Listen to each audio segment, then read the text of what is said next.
Well, we are driving the 2014 Toyota Corolla, and it's the S trim, which is the top of the line performance trim for the new lineup.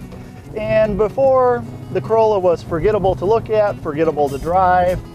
So the good news is this one has a little bit of style. It'll probably last a couple years. It's nothing groundbreaking, but it's certainly more than we've had before. We do really like the blue paint and the 17-inch wheels that come with this S model.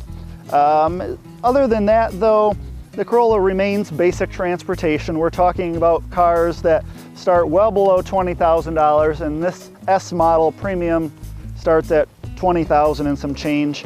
As tested, we're at about 23, which isn't bad, but you have to keep your expectations in check at this end of the spectrum.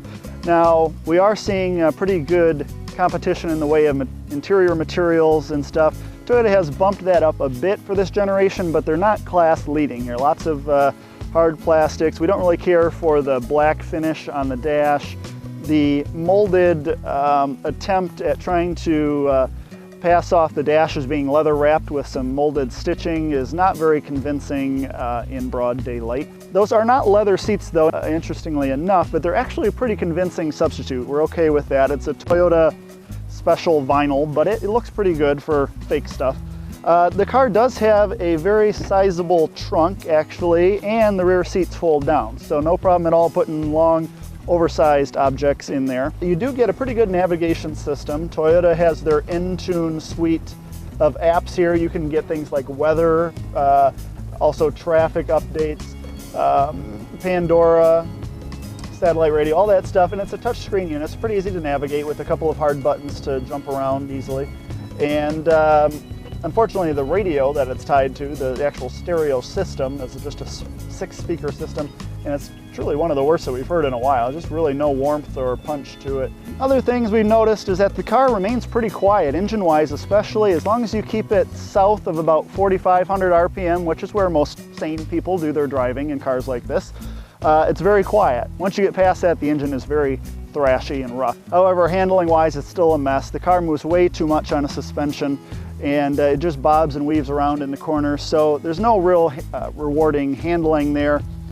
And the engine, the 1.8 liter, is only good for 132 horsepower, 128 pound-feet of torque, so there's only so much you can do with it, and unfortunately, although you can get a manual, our model has the optional CVT.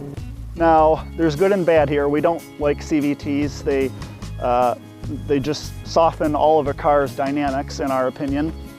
But it does help this car get 29 miles per gallon in the city and 37 miles per gallon highway, which really these days, not being able to get real close or even at 40 miles per gallon on highway on a small compact like this is probably a bit of a missed bullseye for Toyota. Larger cars such as the Mazda 6 we just drove a few weeks ago have way more power, way better dynamics, larger cabins, and hit 40 miles per gallon highway. So, bit of a miss there. Now, Toyota has tried to do something with this model, and they fitted a sport button on the center console, which has come to be our default mode as soon as we get in, because when in sport, the transmission will have some predetermined shift points, and it tries to behave, I should say, like an automatic, and it's pretty convincing most of the time, and I just prefer that kind of response from my transmission, so I at least appreciate Toyota including that feature. Overall, like I said, we're looking at $23,000. The problem is there's some pretty stiff competition in this segment now. Things like the Ford Fiesta on the low end, or even the Focus on the higher end if you keep the options out. Of course, the Mazda 3 is our perennial favorite in the class, and if you keep the options off of Mazda 3, you're right in that 23 range easily. So very stiff competition for this car. Toyota still sells a bunch of them though, and it's nice to see that this one is at least not as forgettable as the previous models, but we're not going to be able to give it a recommendation this time around.